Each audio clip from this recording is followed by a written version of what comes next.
안녕하세요. 미트 콘서트 68번째 시간입니다. 전사의 미트 콘서트는 배원기, 신한회계법, 공익감, 홍익대 대학원 교수님 모시고 정부의 공익법인법, 전부 개정안의 문제점이라는 주제로 진행되겠습니다. 공익법인법 전부 개정안 무엇이 문제인지 배원기 교수님 모시고 구체적으로 살펴보겠습니다. 교수님. 먼저 귀한 자리에 발표 자료 소개해 주신 바른사회 시민회의 관계자 여러분에게 감사를 드리고요. 들어가면서 하나 먼저 좀 지금 마이크가 소거가 돼서 저 혼자 말씀을 드리는데 그 K스포츠 미래재단 어금니 아빠 새희망 씨앗 정의연대 정대협의 공통점이 무엇일까요? 제가 그냥 말씀을 드리면 이게 과거 한 5년 사이에 다 문제가 됐던 곳들인데 또 하나 그 공통점이 뭐냐면 오늘 제가 발표드리는 공익법인법상의 공익법인이 아니라 모두 다 민법상의 비영리법인이라는 점입니다. 그래서 제가 늘 주장하는 게 뭐냐면 공익법인법만 개정해서는 비영리법인의 문제점을 해결할 수 없다는 말씀을 드리고요. 또 하나는 어제 그 조선일보에 또 크게 나섰는데 서울시 과감 1조 원 정도 이렇게 퍼부었다는 얘기가 나왔는데 그 시민단체들 그 이제 바른시민회의는 아주 잘하고 계시지만 그러니까 뭐라고 말씀드리나 약간 정치적인 형태를 띠고 그런 데들 그러니까 견제받지 않는 시민단체들이 있는데 그런 데들은 좀 이따 자세하게 더 설명을 드리겠지만 거의 다 그러니까 법인격이 없는 단체고 그다음에 비영리 민간단체 지원법이라는 데서 지원을 받는 데인데 거기도 어떤 불법을 저질렀을 때 그 처벌할 수 있는 조항들이 없습니다. 또 하나는 화재랑 좀 관련 없는데 이승만 학당이라고 해서 있는데 이승만 학당의 법인 형태는 여러분들 아시는지요?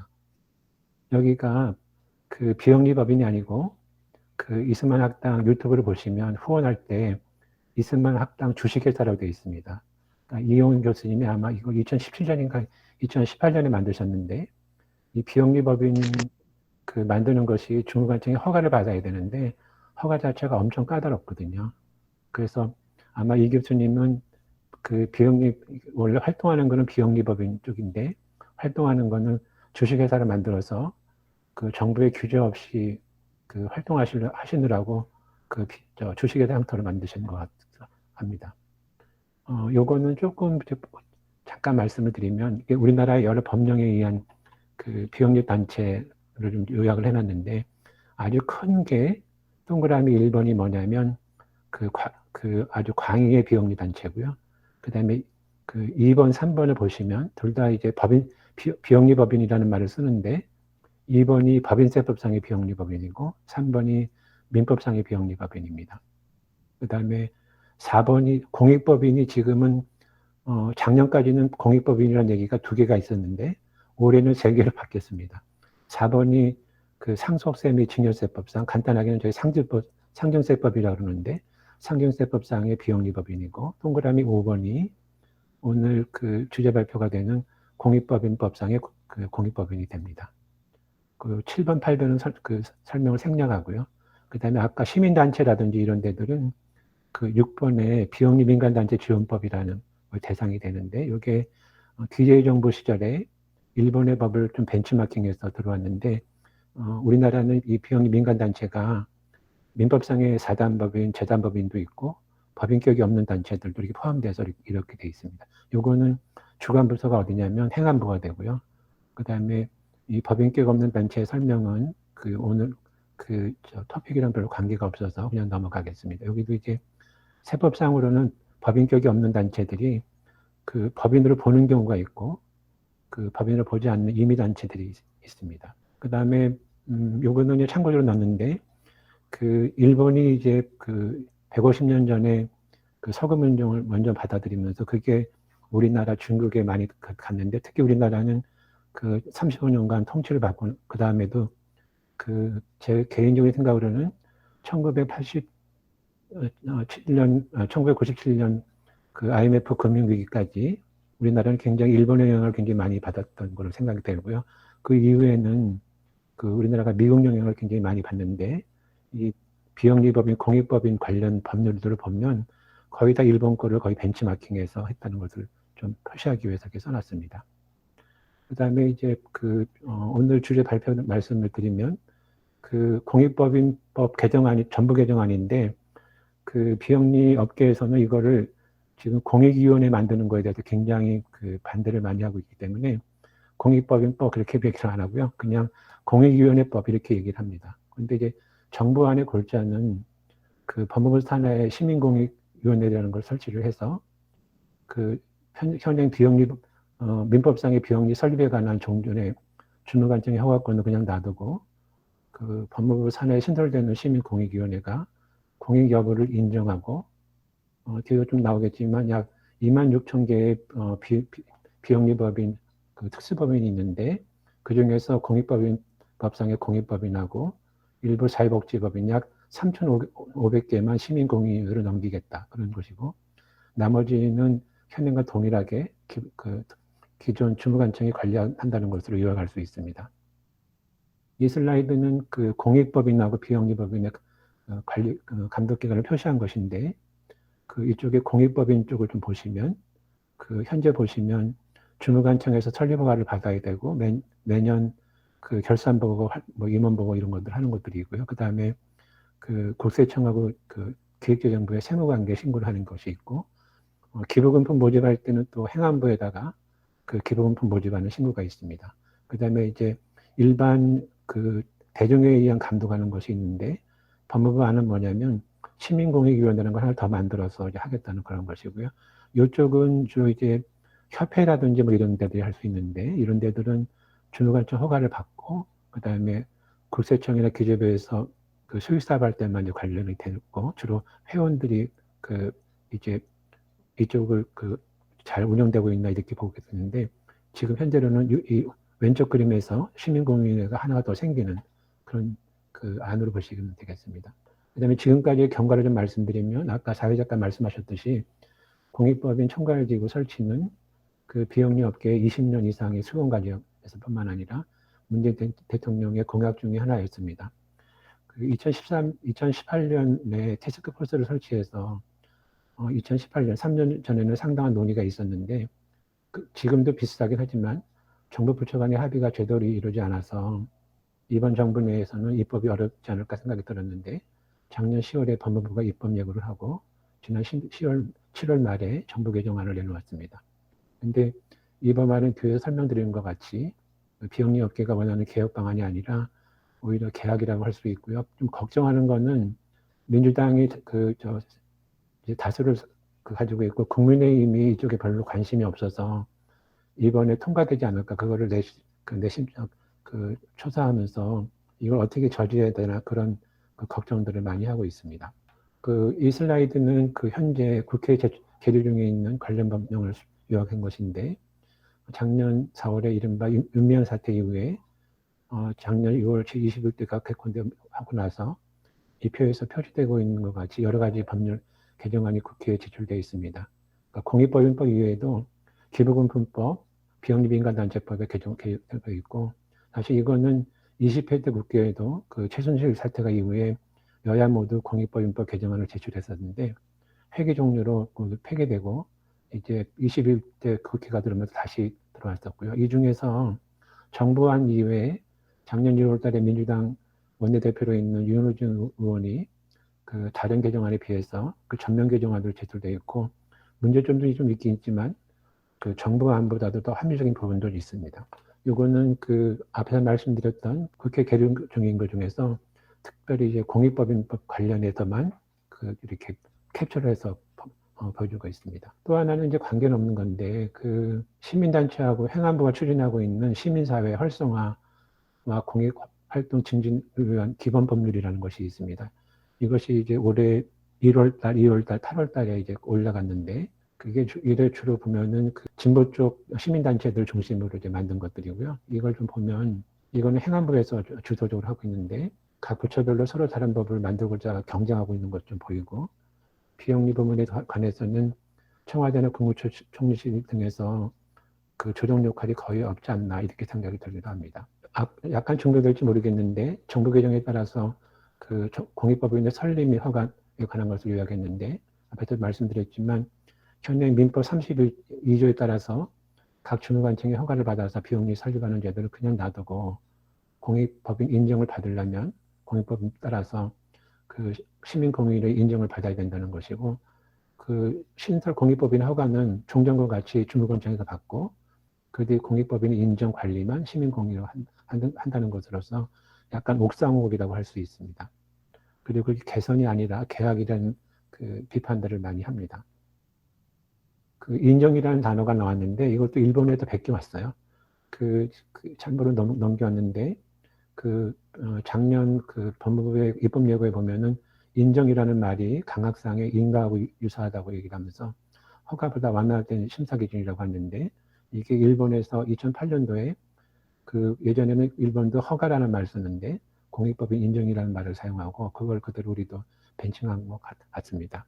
근데 이제 정부 개정안은 원래 이제 비영리법인의 설립은 주무관청의 허가고, 이 허가라는 것이 오늘 여러 다른 교수님, 민법이나 상법 교수님들 계시지만 주무관청의 재량행위로서 허가를 안 해주고 그냥 이제 허가를 거부했을 때 여기에 대해서 쟁송할 수 없는 그런 거거든요. 근데 설립은 허가로 놔두고 공익 여부만 인정으로 하겠다는 것이 설립보다 공익 인정이 훨씬 더 중요한데 설립은 허가로 하고 공익 판정을 인정으로 한다는 것도 좀 모순이 아닌가 그렇게 생각이 듭니다. 아까도 말씀드렸지만 지금도 거의 비슷하긴 한데요. 약 26,000개 정도의 비영리법인, 공익법인, 특수법인 이런 것들이 있는데 그 중에서 약 3,500개 정도를 공익위원회 쪽으로 넘기겠다는 것이고요. 검증된 건 아니지만 한 몇 년 전에 법무부가 공익신탁법을 전면 개정하면서 우리나라는 공익신탁이 이렇게 많이 활성화되지 않았지만 공익신탁법을 전면 개정하면서 모든 권한을 법무부로 집중했었는데 이 공익법인에 관해서도 지금 각 부처에 산재되어 있는 거를 법무부 산하 시민공익위원회로 집중하게 했다는 것들도 이제 공익신탁법이랑 좀 비슷하긴 한데 이제 민법학자들의 말씀을 들어보면 법무부가 가져간 공익신탁이 법무부에서 허가받는 것 자체를 좀 꺼리는 데들이 많아서 정부 안으로 안과 같이 시민공익위원회를 만들어도 법무부를 가져가는 것을 좀 그쪽으로 관리하는 걸 좀 꺼려하지 않을까 그렇게 말씀하시는 교수님들도 계십니다. 요거는 아까 말씀드렸지만 이런 K스포츠재단, 미르재단 이런 데들이 모두 다 공익법인법상의 공익법인이 아니라 민법상의 자단법인, 재단법인이고 또 이제 견제받지 않거나 감시받지 않는 시민단체들도 공익법인이 아니라는 말씀을 드려서 공익법인뿐만 개정을 하면 안 되고 종합적으로 이제 민법 조항, 그 다음에 기부금품법, 기병리단체법 이것을 전부 다 동시에 개정을 해야 된다고 말씀을 드리고 몇 번 강조하겠지만 비영리법인 설립은 영리법인 주식회사 설립하는 것과 비슷하게 준칙주의라고 해서 법에서 정하는 요건만 갖추면 자유롭게 설립할 수 있도록 하고 조세감면 혜택 받는 법인만 공익법인으로 해서 정부 감독 체제로 전환하는 것이 필요합니다. 뒤에서 또 말씀드리겠지만 현행 민법 32조는 주무관청의 허가를 받아야지만 법인 설립이 가능하기 때문에 헌법상의 결사의 자유를 제한한다고 그렇게들 비판들도 하고 있습니다. 이것은 조금 전에 말씀드렸던 것을 다시 법무부 입법 예고에 있던 거로 썼는데 문제가 있다는 거로 좀 말씀을 드리고요. 제가 일본이랑 많이 비교하는 것을 좀 말씀을 드리는데 우리나라 제도, 비영리 제도가 독일을 비롯한 대륙법계에서 왔는데 대륙법계에서는 18세기, 19세기에 이제 국가가 공익 실현을 독점하고 민간 공익단체는 국가 권력에 대해서 장애물이나 아니면 잠재적인 정치적 라이벌로 이제 인식들을 해서 허가제로 이렇게 다양한 통제를 했었습니다. 이게 이제 독일, 그 다음에 일본을 통해서 우리나라에 왔는데 그 잔재가 비영리법인의 설립에 관한 허가제를 존속하고 있고 이것은 좀 전에 말씀드렸듯이 헌법상의 결사의 자유를 제한하는 위헌정이라고 비판하는 것들도 있고요. 법무부도 이런 문제를 인식해서 과거 두 차례 민법상의 법인제도를 개정하고자 두 차례 국회에 제출했었는데 모두 다 국회 회기 종료로 자동 폐기가 되었습니다. 그리고 법무부가 이번에도 민법 개정하지 되지 않는 이유는 여러 가지는 있겠지만, 국회에서 통과되지 않을 거라는 그런 예상도 한 것일 수도 있고, 또 하나는 저도 뭐 민법 전문가는 아니지만 민법학자들이 이거를 반대를 많이 했다는 그런 말씀도 있습니다. 참고로 일본은 19세기 말에 도입했던 공익법인 제도를 2006년, 2008년에 개혁을 해서 준칙주의를 만들어서 일반 사단법인, 일반 재단법인은 요건만 맞추면 다 만들 수 있게 해놨고요. 공익법인만 인정하도록 그렇게 만들었습니다. 그리고 또 하나는 일본은 책에는 나오지 않는데 제가 접촉했던 일본 교수님들 얘기를 들어보면 공익법인 개혁을 했던 근본 바탕에는 뭐가 있냐면 공익법인의 조세 감면을 축소하기 위한 배경이 있다고 합니다. 미국 거를 잠깐 말씀드렸는데 미국도 비슷하게 법인 설립은 자유롭게 할 수 있고요. 조세 혜택 받는 비영리 단체만 국세청의 심사, 그다음에 관리를 받도록 하고 있습니다. 우리도 이런 방향으로 좀 가야 되지 않나 생각이 들고요. 이거는 작년 9월 달에 서부지검이 윤미향 국회의원을 기소하면서 발표한 보도자료 일본인데, 좀 화면이 작아서 보이시지 않을지 모르겠지만 두 번째 걸 보시면 주무관청의 후원금 수입 지출을 누락했던 거에 대해서 이제 정의연대 정대협이 공익법인법상의 법인이 아니라 민법상의 법인이기 때문에 처벌할 조항이 없다고 하면서 공익법인법 적용 확대 방향을 검토하겠다고 했는데, 여기 작년 9월에 발표가 된 거지만 작년에 법무부의 입법 예고나 올해 7월달 거기에도 전혀 반영되지 않았습니다. 그 다음에 비영리 업계에서는 시민공익위원회에 대해서 가장 예민하게 생각들을 하는데, 윤호중 의원하고 그 다음에 법무부와 정부안이랑 약간 비교를 하게 되면 윤호중 의원안은 위원회를 국무총리 소속으로 한다는 거고, 정부안은 법무부 장관 소속으로 한다는 것이고, 아까도 말씀드렸지만 공익신탁 제도를 개정하면서 법무부로 집중한 거랑 좀 비슷합니다. 근데 법무부 산하보다는 국무총리 산하로 하는 것이 바람직하고요. 뒤에서 말씀드리겠지만 더 바람직한 거는 선관위나 헌법재판소와 같이 국가인권위 방식으로 해서 산부로부터 독립하도록 하는 것이 가장 바람직하다고 얘기를 하고 있습니다. 이 슬라이드는 시민공익위원회 구성에 대해서 윤호중 안과 정부안을 비교한 것인데, 윤호중 의원 안이나 정부안이나 모두 여당과 정부의 영향이 클 수밖에 없는 구조인데, 위원회가 정치적 독립성을 유지할 수 있는 방안이 물색이 돼야 됩니다. 이것은 아까 잠깐 나왔던 국회 계류 중인 시민사회위원회의 구성에 대해서 소개해 봤는데, 상징적인 위원회가 되긴 있지만 현 정부는 각종 위원회를 많이 만들어서 옥상옥의 기관들을 만드는 정부라는 인상을 가지게 됩니다. 바람직한 시민공익위원회를 만들려고 그러면 법무부 산하나 국무총리 산하를 만드는 것이 아니라 국가인권위 방식으로 해서 법무부의 태스크포스에 참석했던 대부분의 민간위원들이 국가인권위 방식으로 만들어야 된다고 제시를 했는데, 그게 이제 반영이 안 됐다고 알고 있고요. 참고적으로 일본의 공익위원회는 영국의 체리티 커미션의 제도를 가지고 온 건데, 공무원의 참가 없이 변호사나 회계사, 비영리 전문가로 구성이 되어 있고, 영국의 체리티 커미션은 위원들은 내무장관이 임명을 하지만 독립성이 굉장히 높은 것으로 평판이 높습니다.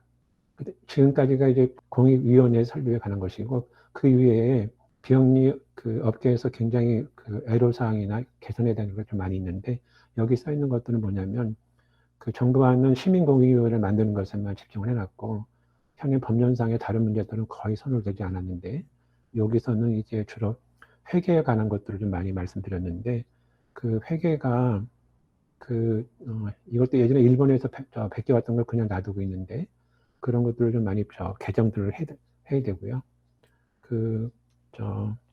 여기서 이제 이것도 회계랑 거의 비슷한 건데, 예산 결산 서류라고 그래서 이른바 단식부기 결산 서류고요.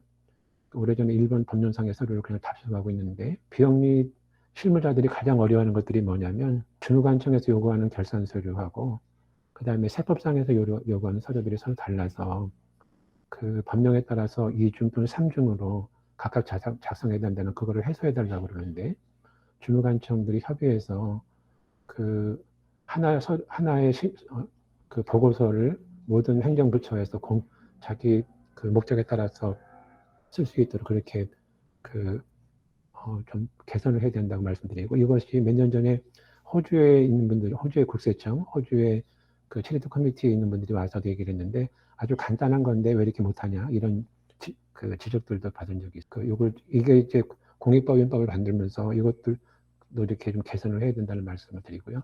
지금 기부금품법이라는 게 있는데, 이제 정무부 안에서는 이 시민공익위원회 쪽에 그 기부금 관리는 공익위원회가 하겠다 그러고, 나머지 그 법인들은 행안부가 관리하도록 이원을 하고 있는데, 그 행안부가 이거에 대해서 굉장히 반대를 많이 했습니다. 그 공익법인하고 기부금법 적용을 받는 단체 간에 편차 발생이 있을 수 있다고 얘기를 하고요. 더군다나 이 기부금법이라는 것이 1950년대 때 그 6.25가 발발 이후에 생겼던 그 법률인데, 비영리 분야에서는 이 법을 폐지해달라고 계속 얘기를 하는데, 공익법인법, 아까 말씀드렸지만, 그 다음에 기부금품법, 그 다음에 비영리단체 지원법, 이런 것들이 다 통합해서 개선이 돼야 된다고 말씀을 드립니다. 또 하나, 여기 법에서는 공익법인 명칭을 쓰지 못하도록 하고 있는데, 의료법인, 학교법인, 사회복지법인은 설립이 되면 의료법인 어디, 학교법인 어디 이렇게 쓰게 돼 있는데, 공익법인법에는 쓰지 말라고만 다른 데는 쓰지 말라고 하고만 돼 있는데, 이제 공익법인법이 의한 공익법인이 되면 뭐 공익자단법인, 공익재단법인 이렇게 쓰는 것이 더 정확하지 않나 생각이 듭니다.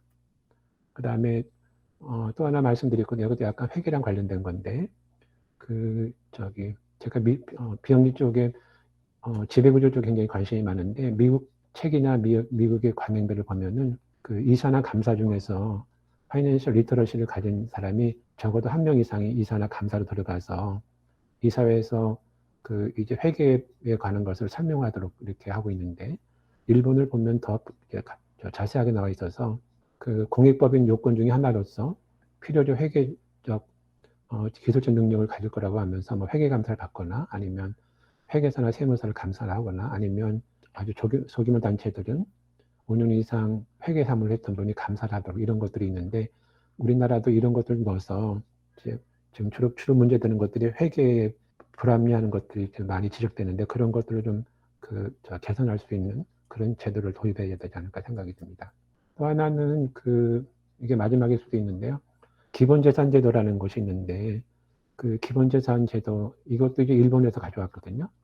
민법상에는 기본재산, 보통재산 제도라는 것이 없고, 1975년도 공익법인법을 만들면서 일본의 행정지도상에 있었던 기본재산, 보통재산을 도입을 했는데, 민법에 규정이 없음에도 불구하고 이제 각 모든 주무관청들은 민법상의 비영리법인이나 아니면 뭐 사회복지법인, 의료법인 이런 데도 다 허가할 때는 기본재산, 보통재산 이런 것들을 해오고 있는데, 이 기본재산, 보통재산이라는 것이 일종의 단식부기 개념이고, 다시 또 일본 걸 말씀드리지만, 이 일본은 공익법인법 개정하면서 이 기본재산 개념을 다 없앴습니다. 그래서 우리도 기본재산에 관한 조항을 좀 면밀하게 검토를 해서 좀 개정들을 해야 된다는 말씀을 드리고요. 총평을 말씀드리면, 정부 개정안은 한마디로 말씀드리면 개혁이고요. 또 하나가 좀 이렇게 공개적으로 비판해서 죄송하지만 부처 이기주의의 전형적인 발상이 아닐까 싶습니다. 그러니까 법무부 단독이 아니라 정부 차원에서 시간을 가지고 좀 추진을 해야 되고요. 아까도 말씀드렸지만 공익법인법만 개정을 하게 되면 윤명사태 같은 비영리법인, 민법상의 비영리법인의 비리를 처벌할 수 없다는 말씀을 드리고, 구체적으로는 조세 혜택을 받지 않는 일반 비영리법인들은 준칙주의를 만들어서 자유롭게 설립을 하게 하고, 공익법인법만 인가주의를 한다든지 공익법인만 조세 혜택을 할 수 있도록 하는 것이 좀 필요하고요. 이런 것이 종합적으로 되기 전까지는 총실 산하에 부처 간 협의체를 만들어서 각 부처별로 지금 서로 상이하게 허가를 내주고 있는데, 그런 것들을 좀 통일되지 않을까 생각이 들고요.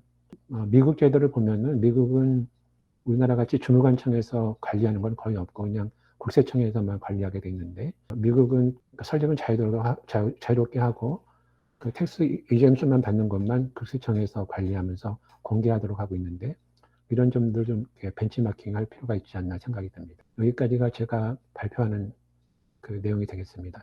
하나 더 이제 말씀을 드리면 현재 비영리 업계 쪽에서는 아까도 말씀드렸지만 그 민주당이 다수당이라서 그 이번에 통과될까 봐 굉장히 노심초사하고 있고요. 그래서 야당에서도 이 법의 심각성을 좀 알아줬으면 좋겠다 그래서 비영리 단체들이 이렇게 서명을 받아서 국회에 제출하기도 하고, 제 개인적으로는 언론중재법 관련돼서 유엔에 이렇게 항의를 해서 유엔에서 문제가 있었다고 얘기한 것처럼 그게 될지 모르겠지만 민법상의 비영리법인 허가제도가 결사의 자유를 제한하는 거라서 유엔 같은 데 제기를 해서 법의 문제점을 제기하는 것도 좀 필요하지 않나 생각이 듭니다.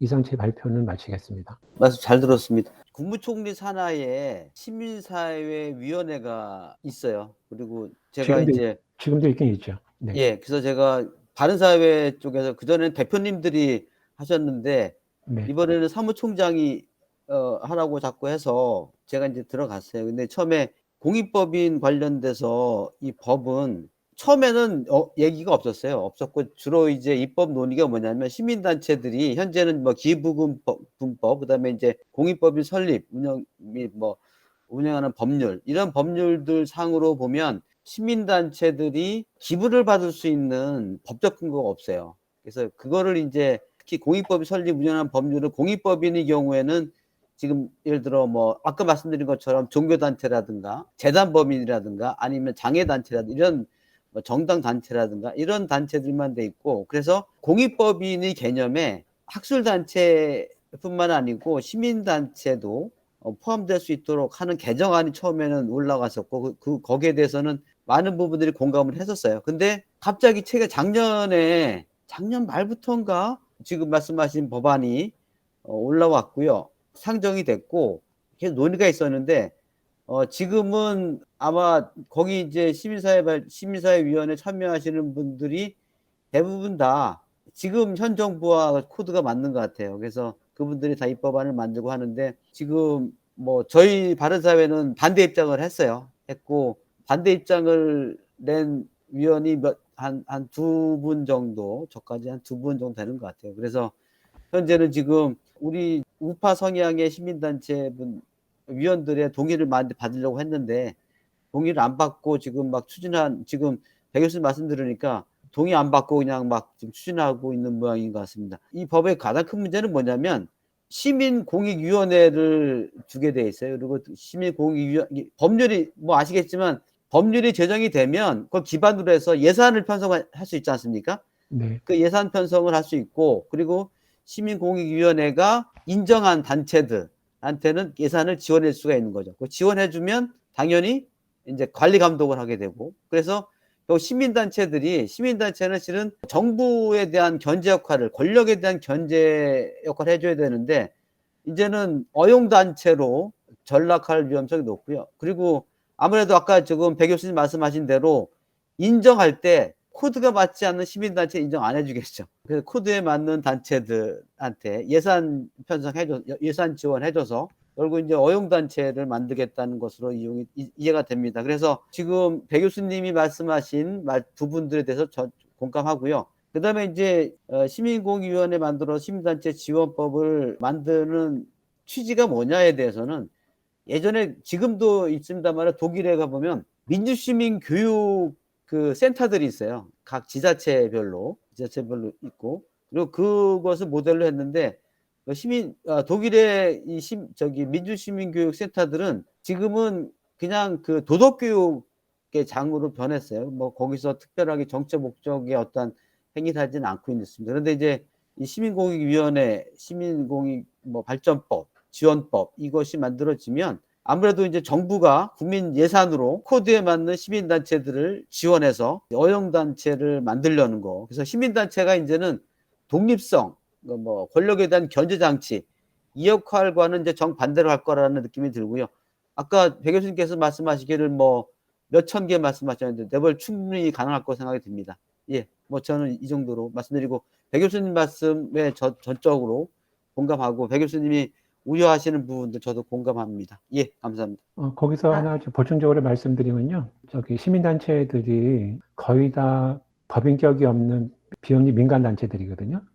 그래서 그거는 지원받는 게 어디냐면 행안부에 행안부가 비영리 민간단체 지원법이라는 거를 주관 부서고 국무총리 산하에 있는 시민 그 사회위원회도 그쪽이랑 마찬가지인데 세법이랑 관련해서 말씀드리면 공익법인이나 아니면 민법상의 비영리 법인인데 그 법인세법상의 지정기금 단체가 되면 기부금을 그 개인한테 받을 수 있고 법인으로부터 받을 수가 있어요. 시민단체들은 거의 대부분이 그 비영리 민간단체 지원법에 의한 법인기가 없는 단체가 되면 그거는 그 개인들한테만 기부금을 받을 수 있고 법인 기부금을 받을 수가 없거든요.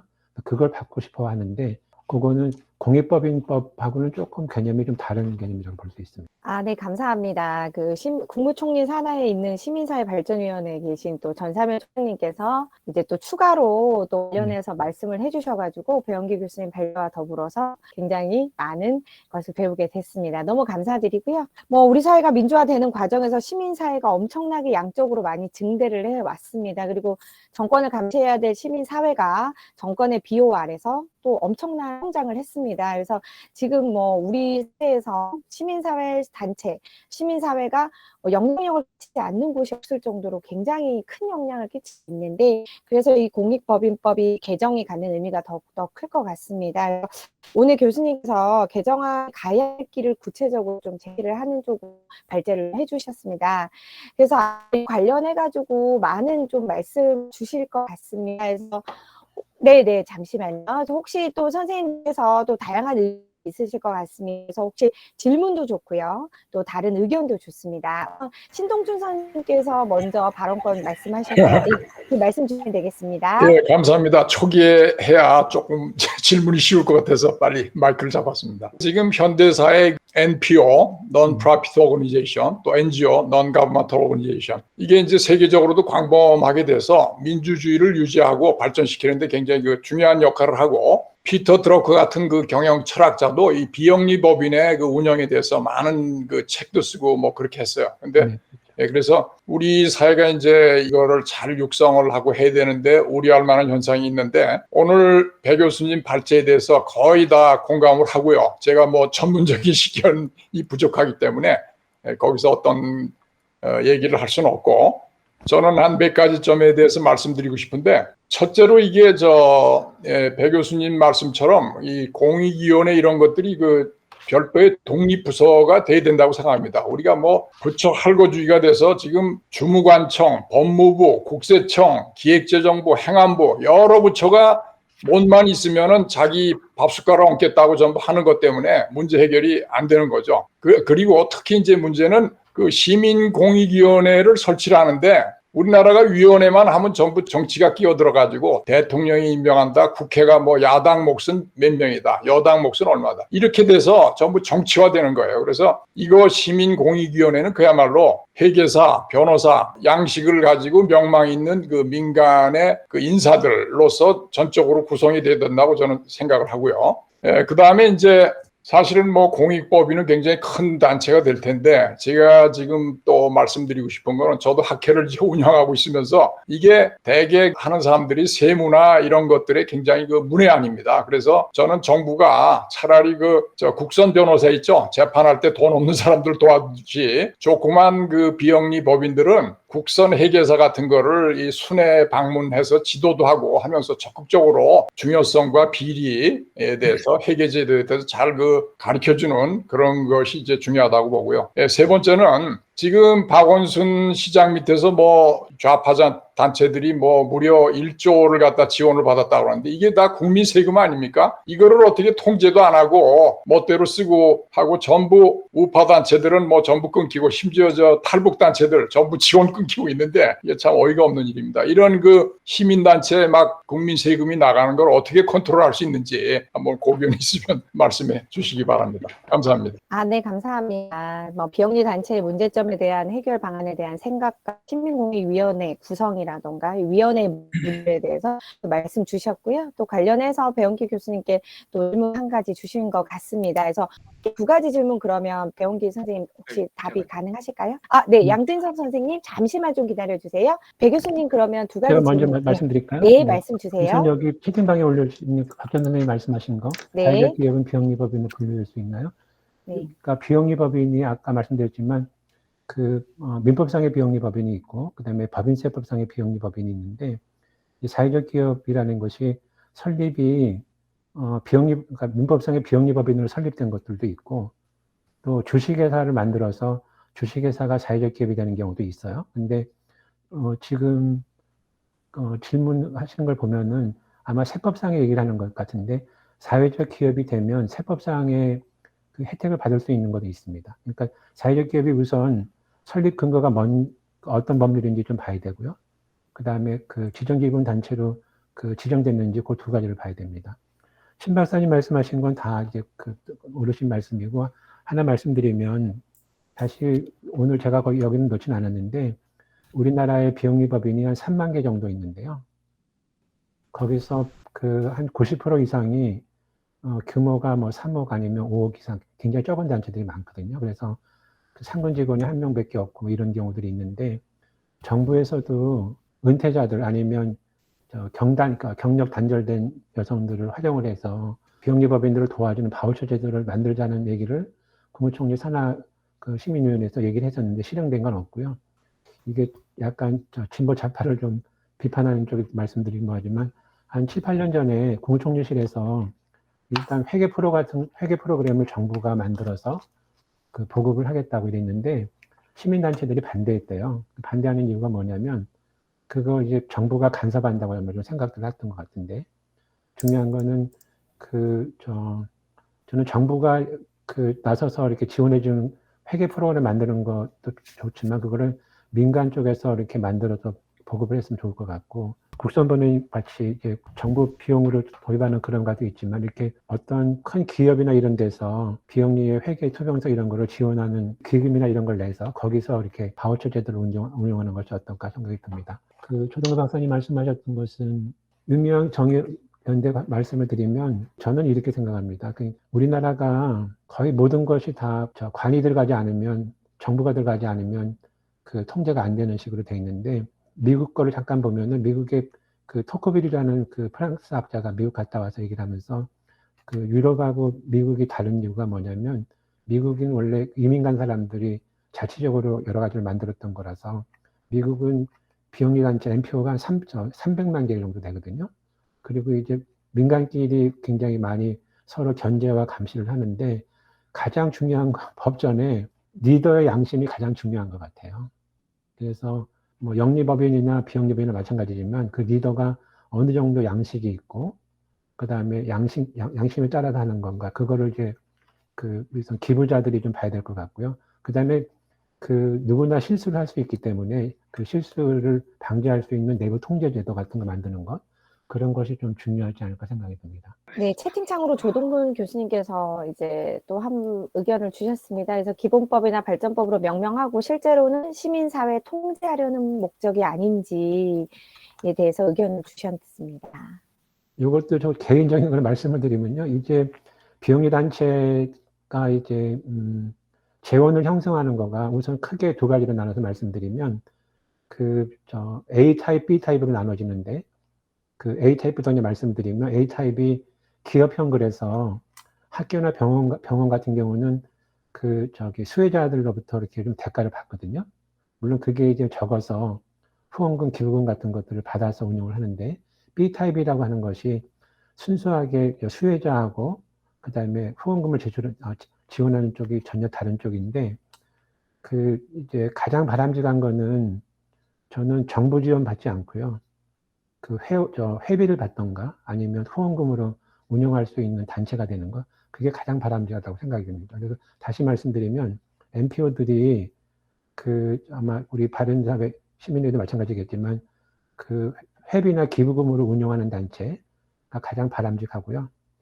정부 지원을 받게 되면 정부 지원을 하게 되면 또 정부가 간섭을 하거든요. 그래서 가급적이면 정부 지원을 덜 받도록 노력하는 것 그것이 중요하다고 생각이 듭니다. 기업들로부터 돈을 받아도 기업들의 영향도 받을 수 있거든요. 재정 자립도에 있어서 네. 과연 NGO들이 재정 자립도를 해야 된다는 얘기는 오래전서부터 교과서적인 얘기였습니다. 네. 정부 지원을 안 받고. 그런데 우리나라 현실에서 그러면은 NGO들 NPO들이 회사든 정부의 지원을 안 받고 재정 자립도를 이룰 가능성이 있다고 보시는지 그게 조금 물론 교과서적으로는 그게 좋지만은 공익을 추구하기 위해서는 그게 NGO들의 재정 자립도를 높이는 게 중요하지만 현실적으로 그게 가능한지도 의심스럽고요. 그럼 미국의 경우에는 그 설립의 자유가 있고 다만 이제 그 텍스 크레디트만 그렇게 한다고 그러는데 그 미국의 그러면 NGO, NPO들은 재정 자립도를 어떻게 해결하고 있습니까? 그 우선 앞에 걸 좀 말씀드리면요. 저도 이제 크리스찬인데 사찰이나 교회는 거의 다 헌금, 그게 헌금 다른 말로 말씀드리면 회비가 될 수도 있고 후원금이 될 수 있거든요. 근데 그러니까 종교단체 이외의 다른 비영리 단체들도 자기가 어떤 신념에 맞으면 거기 회비를 내면서 기부금을 내면서 활동하는 게 맞거든요. 근데 이제 김대중 정부 2002년에 비영리 민간단체 지원법이라는 게 들어와서 시민단체가 많이 커진 건 맞거든요. 근데 뭐 모든 제도가 그 좋은 점 나쁜 점이 있겠지만 정부가 지원을 많이 하게 되면서 정부에 종속된 것도 있고요. 그다음에 또 하나는 그 정파에 따라서 지원하는 게 뭐 그 보수파 줄 때는 보수 쪽만 지원해주고 그다음에 또 진보 쪽에는 진보만 지원해서 이게 왔다 갔다 하게 하던 거 그거 자체가 저는 문제가 생각이 듭니다. 그래서 김대중 정부가 그 시민단체를 많이 키운 거는 그 공은 인정하지만 너무 비영리 단체들이 정부에만 그 의존하게 했던 것, 그거는 좀 잘못됐다고 말씀드리고요. 그 박원순 시장이 어제 조선일보에 나온 것처럼 1조를 10년간에 썼다는 것도 뭐 여러 가지 뭐 개인적인 정치적 목적이 있겠지만 그런 거를 이제 그 빌미 삼아서 그 공익보다는 사익을 더 취하는 것이 아닌가 생각이 듭니다. 미국 거 말씀드리면요. 미국도 제가 자세한 통계를 보진 않았는데 미국은 우리나라처럼 그렇게 보조금 많이 안 줘요. 그래서 그 아시겠지만 뭐 빌 게이츠라든지 카네기 이런 데서 큰 기업들이 재단을 만들어 거기서 다시 그랜트를 많이 주기도 하고요. 그다음에 자기가 활동하고 하는 단체에다가 기부금 내고 회비 내고 이런 것들이 굉장히 많습니다. 그게 이제 미국하고 우리나라의 문화나 국민성의 차이가 아닌가 생각이 들기도 합니다. 네, 감사합니다, 선생님. 이천표 선생님께서 질문 주시기 위해서 기다리고 계십니다. 이천표 선생님 말씀 주세요. 예, 질문 하나 드리겠습니다. 제대로 이해했는지 모르지만 모두의 네. 어떤 말씀을 하셨냐면, 주무관청들이 네. 뿔뿔이 있으면서, 네. 이제 비영리 법인을 비롯해 여러 법인들을 허가를 한다. 네. 그래가지고선 그거를 세법이 요구하는 어떤 한 가지 방식으로 통일하는 것이 좋을 것 같다. 이런 시사를 하시는 걸로 들었어요. 네. 그다음에 제일 마지막에 이 미국은 주무관청이 하지 않고 네. 국세청이 한다. 이것도 제가 처음에 말씀하신 거하고 일관되는 이러한 이제 말씀을 하셨는데 그렇다면 이제 이제 우리가 점검해야 될 사항이 뭐냐면은 세법은 제대로 됐느냐, 혹은 국세청은 일 제대로 하겠느냐 이런 거에 대해서 이제 의문이 가는데 국세청이라는 게 일을 아주 이상하게 하는 관청 중에 하나고 세법이라는 게 복잡하고 일관성이 없기 짝이 없는 그 법이라는 거가 또 다른 면에서는 이제 인정이 되고 있는 법이다 이런 얘기죠. 그래가지고 그 선생님이 말씀하신 그런 세법, 그다음에 국세청 이런 걸로 통일을 한다는 거에 대해서 혹시 다른 의견은 없는지 이것이 질문입니다. 네, 그 앞에 걸 좀 말씀드리면요. 지금 현행 민법상에는 비영리 법인을 설립할 때 공익법인도 현행 공익법인도 마찬가지지만 주무관청에 의해서 허가를 받아야 되는데 비영리 법인의 설립 그 허가 기준이 각 부처별로 좀 다르고요. 그래서 어떤 말도 있냐면 부처 쇼핑한다는 얘기도 있습니다. 그래서 가장 까다로운 데들은 제가 보면은 교육부하고 보건복지부가 굉장히 까다롭고요. 그 다음에 외교부가 좀 쉽게 허가를 내주거든요. 그래서 부처별로 이렇게 기준이 좀 다르기도 하고, 그 다음에 허가 기준이 일반 공개가 안 돼 있어서 그 비영리 법인을 설립하기 전에는 이제 주무관청에 찾아가서 이렇게 미리 협의를 하는 것들이 있는데 또 하나 문제점은 각 부처별로 인가 기준이 다르다는 것도 있지만 그 부처에서 담당하고 있는 비영리 법인을 담당하는 분이 이 업무를 굉장히 기피해요. 그래서 가장 하위 공무원이 하고 그 다음에 한 2년 있으면 다른 데로 가기 때문에 계속성도 없고 이런 것들이 우리나라 문제고 또 하나 말씀드리면 서울시로 많이 이관이 됐는데 서울시에도 장학 목적 하는 법인이 다른 사업을 한다 그러면 그거는 주무 부처가 달라서 그 다른 쪽에 가서 또 허가를 안 해주고 별도로 만들어야 되는 이런 것들도 있습니다. 비영리 법인에 관해서는 그 영국 모델이 뭐냐면 체리티 커미티가 있어서 거기서 그 활동하는 것을 이렇게 관리하는 것이 있고, 그다음에 세금에 가는 것은 국세청이 하는 방안이 있는데, 미국 쪽은 어떻게 하냐면 주무관청이라는 제도는 없고 법무부에서 등기만 하면 법인 설립은 가능하게 돼 있고, 그다음에 그 세금 조세 혜택만 있는 것이 국세청에서만 이제 관리를 하게 돼 있고, 그다음에 우리나라도 많이 도입돼 있는데 국세청에 그 신고한 그 서류들이 다 공개돼서 일반인들이 다 보게 돼 있습니다. 근데 제 개인적으로는 우리나라 국세청도 지금은 상당히 합리화가 돼 있어서 어느 모델로 따라갈 건가는 좀 소개를 해야 되지만, 영국이나 일본이 주무관청이 있고 그다음에 국세청이 또 별도로 하는 그런 안이 있는데, 미국 제도는 국세청만 관리하도록 돼 있는데 국세청만 관리하는 방안도 상당히 합리적이고 잘합니다. 그리고 정치적인 데 별로 앞으로 어떻게 될지 모르겠지만 현재까지 보면은 정치적으로 이렇게 이용당하고 그런 케이스는 없었던 것 같아요. 네, 감사합니다. 선생님, 여기 지금 채팅창으로 저희 데일리 임팩트 이승균 기자님이 설명과 더불어서 의견을 좀 주셨습니다. 그래서 요거는 지금 채팅창을 좀 한번 하고 부탁드리겠습니다. 조동근님 잠시만요. 요거만 한번 좀 검토해 보시고 발언권 드리겠습니다. 조동근 교수님 지금 발언하셔도 괜찮을까요? 배영기 선생님. 네, 네. 이 부장님 거는 나중에 말씀을 드릴게요. 네, 조 대표님 말씀 주세요.